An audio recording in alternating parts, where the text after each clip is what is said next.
खबरों के सिलसिले को आगे बढ़ाते हुए न्यूज अपडेट आपको देते चलेंगे जहलम से मारूफ होम्योपैथिक डॉक्टर और सहाफ़ी मोहम्मद अशरफ इकबाल और तास वाले सपुर्द-ए-खाक। जहलम से न्यूज़ के डायरेक्टर डॉक्टर तसव्वुर हुसैन मिर्जा की अफसोसनाक रिपोर्ट के मुताबिक आपको बताते चलें कि जहलम की मारूफ तालीमी सहाफ़ती और तबी शख्सियत डॉक्टर मोहम्मद अशरफ इकबाल और तास वाले खालिक हकीकी से जा मिले।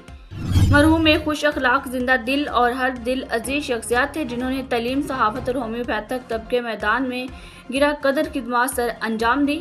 मरहूम ने न सिर्फ एक माहिर होम्योपैथिक मुआलिज थे बल्कि एक सुलझे हुए और जिम्मेदार सहाफ़ी भी थे। इनकी वफात पर सहाफ़ती, तबी और समाजी हलकों में गहरे रंज व गम का इजहार किया गया। नमाज जनाज़ा में जहलम की सहाफ़ती बरादरी के दोस्तों, सियासी व समाजी रहनुमाओं, रिश्तेदारों, अज़ीज़ व अकारब और होम्योपैथिक कॉलेज के साबिक तालिब इल्मों ने बड़ी तादाद में शिरकत की।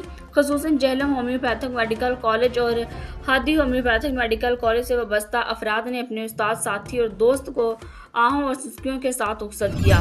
शरका ने मरहूम की तलीमी, सहाफ़ती और तबी खिदमात को खराज तहसीन पेश किया और दुआ की कि अल्लाह ताला मरहूम के दर्जात बुलंद फरमाए जबकि रौकीन को सब्र व जमील अता करे।